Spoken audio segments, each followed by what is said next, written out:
Master को प्रणाम। बाबूजी लिखते हैं कि अज्ञान एवं ज्ञान एक ही वस्तु के दो छोर हैं। एक निश्चित सीमा तक इसे अज्ञान कहते हैं, उसके बाद ये ज्ञान में परिवर्तित हो जाता है। वे एक चुंबक के दो ध्रुवों की भांति हैं। इस तरह अविद्या का अस्तित्व विद्या के बिना और विद्या का अविद्या के बिना संभव नहीं है। यदि एक है तो दूसरे का भी होना ही है। इसका तात्पर्य यह है कि ज्ञान के पर्दे के फटने पर विद्या और अविद्या दोनों की समाप्ति हो जाती है। इस प्रकार अविद्या की परिधि में विद्या और अविद्या दोनों का संपूर्ण क्षेत्र आ जाता है। वही तम की अवस्था है जो दोनों से परे है। यही वास्तव में आत्म साक्षात्कार की स्थिति होती है, जिसमें न तो विद्या होती है न विद्या। तब वहाँ क्या है? इसमें कोई भी नहीं है। एक अवस्था जिसमें पूर्ण गुप्ति, पूर्ण अनिविज्ञता अथवा पूर्ण ज्ञान शून्यता, जिसे लगभग अबोध अवस्था जैसा कि बालापन में होता है। कह सकते हैं कि अज्ञानता वास्तव में ज्ञान की पराकाष्ठा होती है।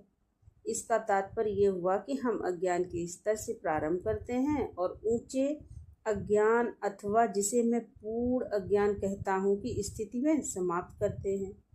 ज्ञान का क्षेत्र सामान्यतः प्रचलित अर्थ में केवल एक माध्यमिक मंजिल है। वास्तव में ये जहाँ तक ज्ञान का क्षेत्र है वह सचमुच ज्ञानावस्था है, अज्ञानावस्था है।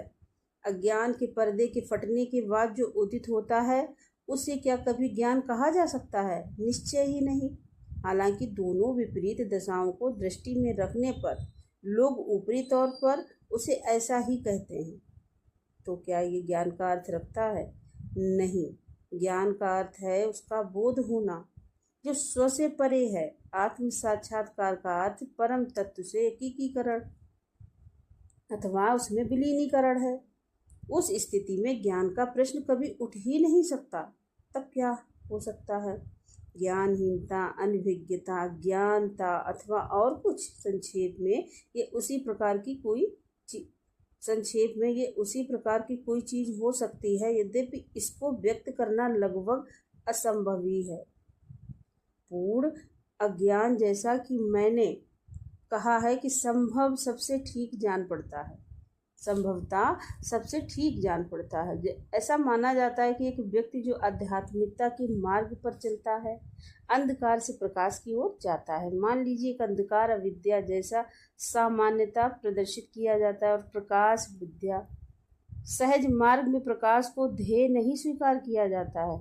यह मात्र एक बीच की अवस्था है जिसे होकर हम अंतिम स्थिति की यात्रा